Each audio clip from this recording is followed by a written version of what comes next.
Get your geek on? Time to get your geek on. Okay. And the style of your film. Okay. Ready? I'm lost. Anytime you're ready. Time to get your geek on. Very good. Thank you very much.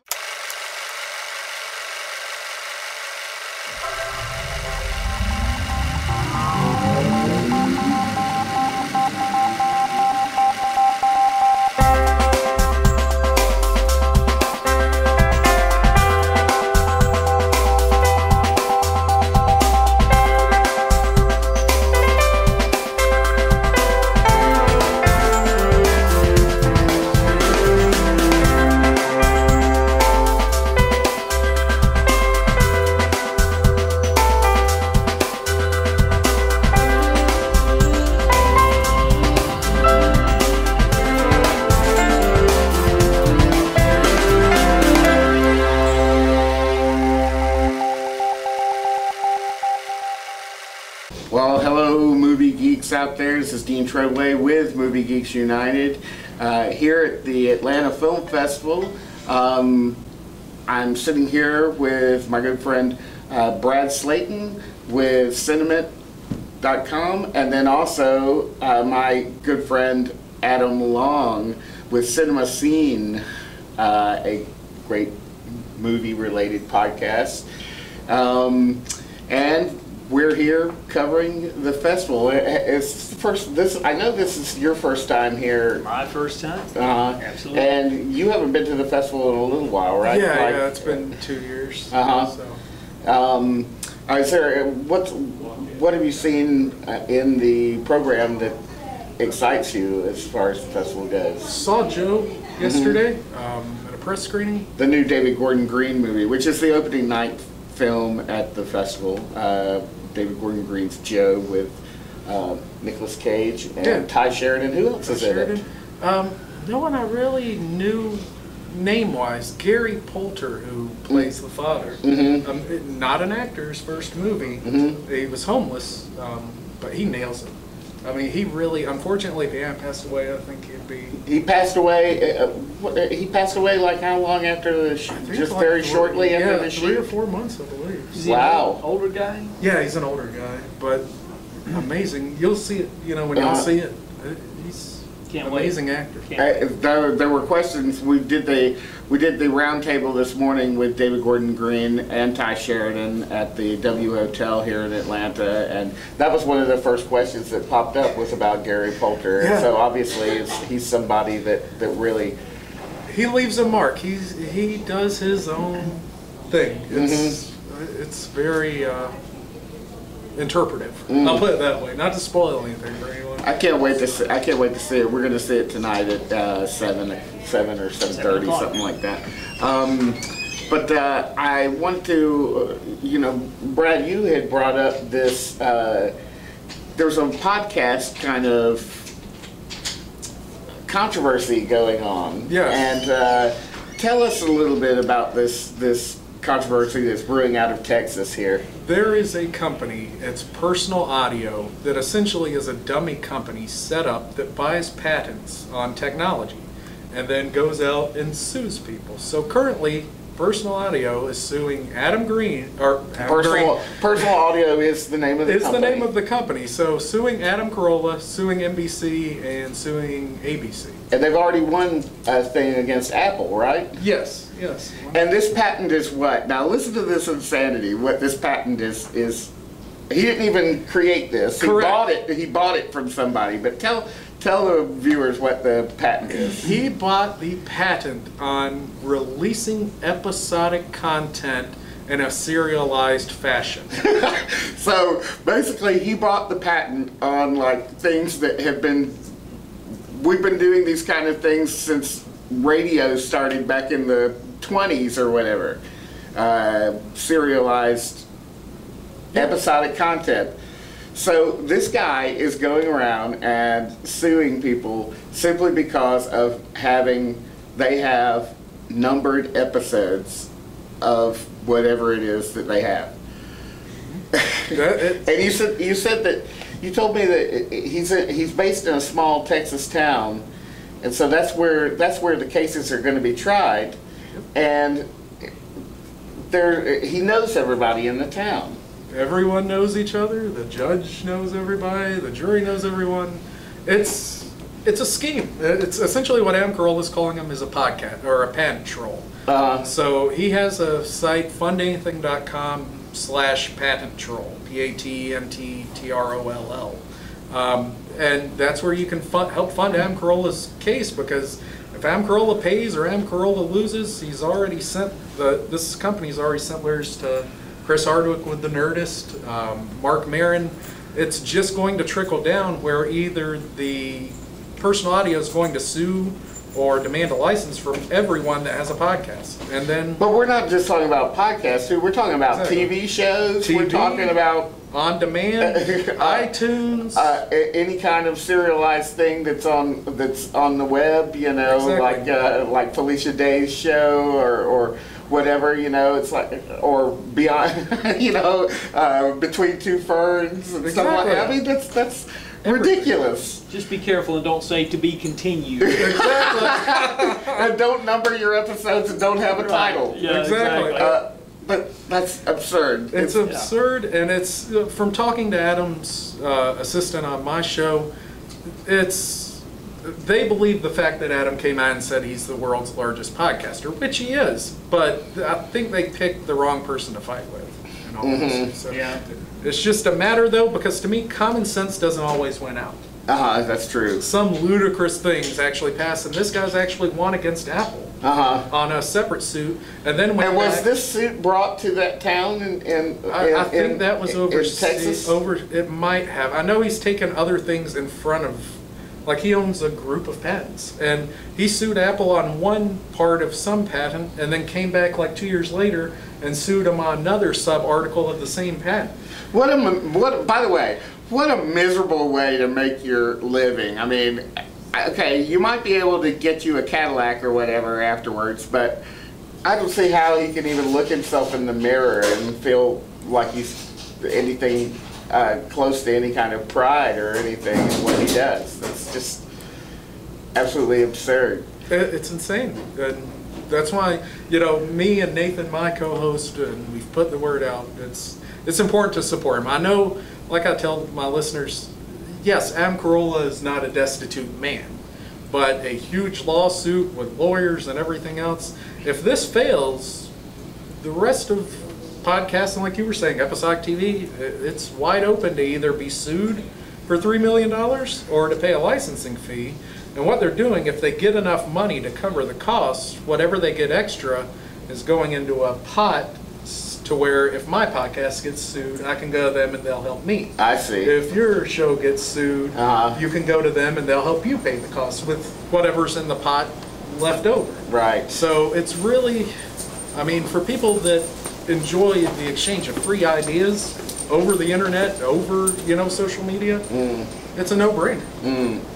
It's absolutely absurd. I'm gonna have to talk to Jamie Duvall about having Adam Carolla on the show to talk about this issue, because I think we all have a responsibility to gather around this and kill this baby while it's in the crib. You know what I mean? Yeah, and I think podcasting is one of the few venues that we have for exchanging of, you know, free thought and information. I mean, that's not corporate dominated. I mean, you know, that's why it's important that we keep these things going. I mean, you know, because if you squash that, what's going to be next? I mean, that's the question. Well, I mean, radio has already suffered. You know, radio has already suffered. So podcasting is what's coming in and saving the integrity of the whole idea of radio. Really, so it's corporate dominated. Yes. I mean, radio is basically unlistenable now because I mean, money crunchers.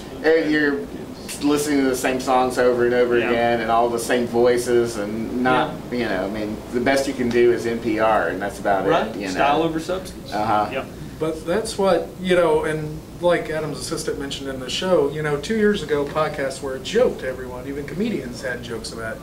But now you've got every major TV show on a network has their own podcast. Chris Hardwick has a podcast network. Kevin Smith has a podcast network. Mark Maron's one of the largest podcasts. And it's becoming legitimate. And even to little people like me who don't make money off of it, like you were saying, it's the idea of free speech. It's essentially getting out in the cyber town square and giving your opinion. I mean, I wouldn't be here today if it wasn't for my podcast. Yeah, You know, yeah, so exactly, exactly. yeah, it's deep to my heart. So anyone who enjoys even listening to stuff like this, you know, needs to. And like they say, you know, like Adam says, if you can't donate $1, $5, whatever, at least spread the word, share it on Twitter, Facebook, get the word out there. So maybe there is someone who can donate. You know, just as long as the word gets out there and people aren't, you know, in the dark about it. Because if they're in the dark about it, it's going to fall by the wayside. So what's the website that people can go to? It's fundanything.com/patent troll. So Patent Troll. Patent Troll. Which is, I guess, a reference to the guy in Texas. Exactly. And by the way, we don't even know this guy's name who owns this patent. Even Adam Carolla doesn't even know his name. He's not going to really learn his name until he gets into the court with him. Yeah, right. So that.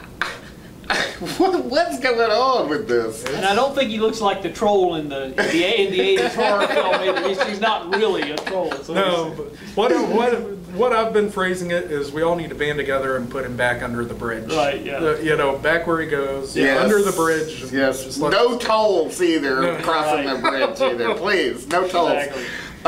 So let's talk movies now for a little bit. I know that you guys are lifelong movie fans.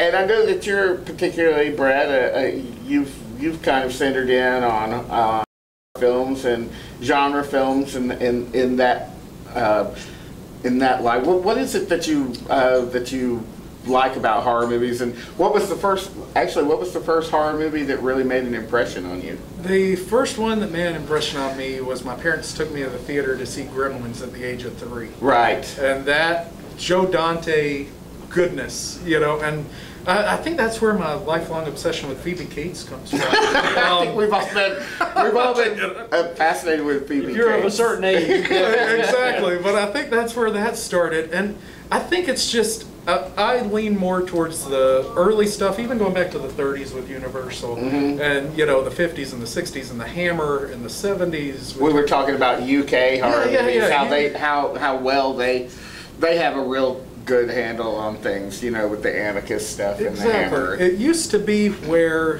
filmmakers could go to just cleanse themselves and get out whatever was in their head, and there was no censorship. And we went through censorship, and now there's still great stuff. I'm mainly independent horror. I'm not going out and watching The Purge, you know, because it doesn't interest me. But the key independent, Larry Fessenden up in New York, good. People like that. Ty West, which goes back to, you know, The Sacrament, which is showing here, stuff like that really, you know, hits home for me. Yeah, well, Ty West has been a guest on the show on Movie Geeks United, and I guess we'll get a chance to talk to him on the red carpet as well, and maybe get a longer interview with him as well later on in the week.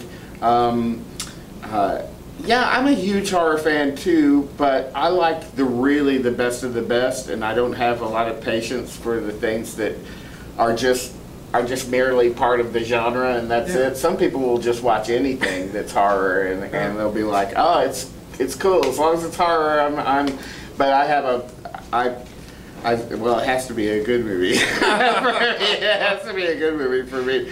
My horror when I was a kid was my favorite genre, believe it or not.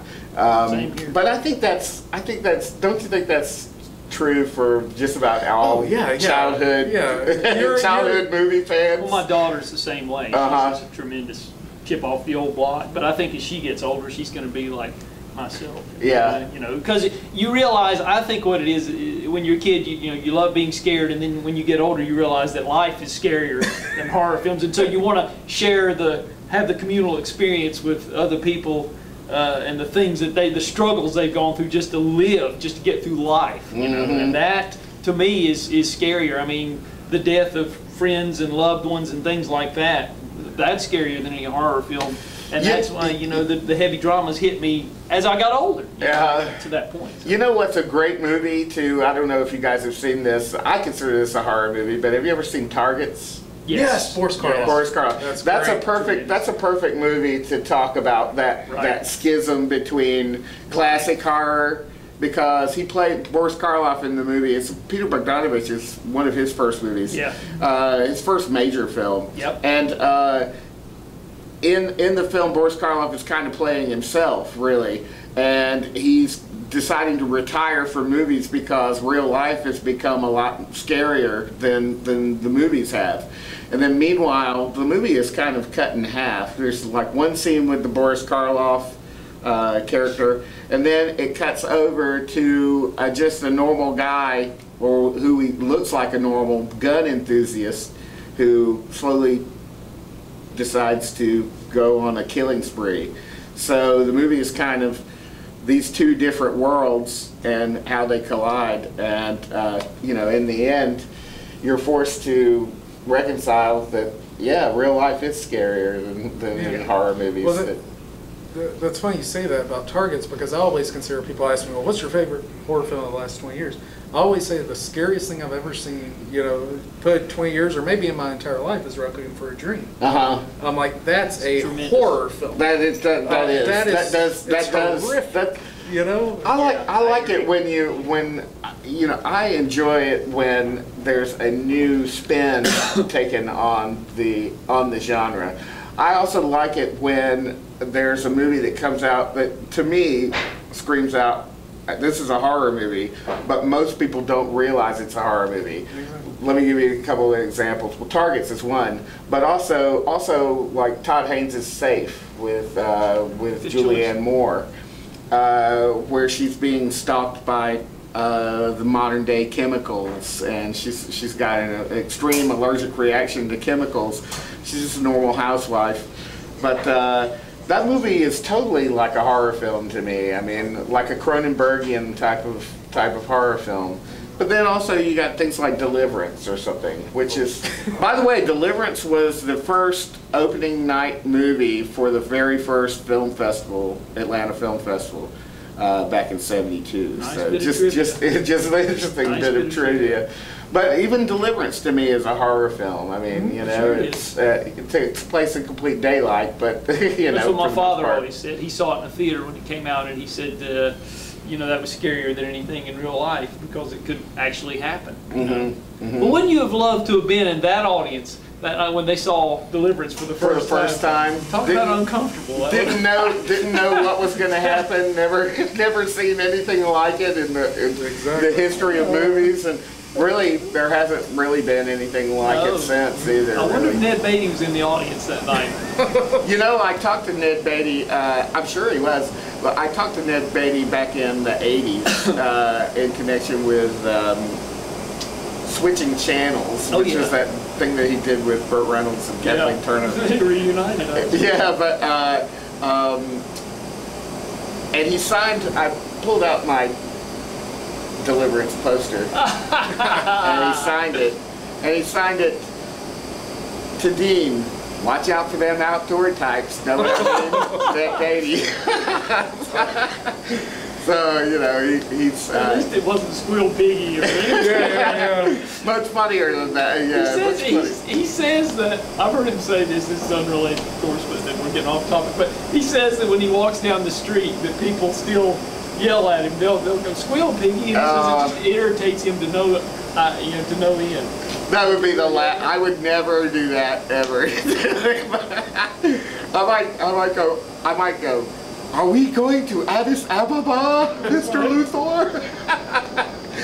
Anyway, we'll probably get together with Brad and Adam again for a few more chats, a little movie geeky sort of chat, and I want to thank you guys. And it's an honor.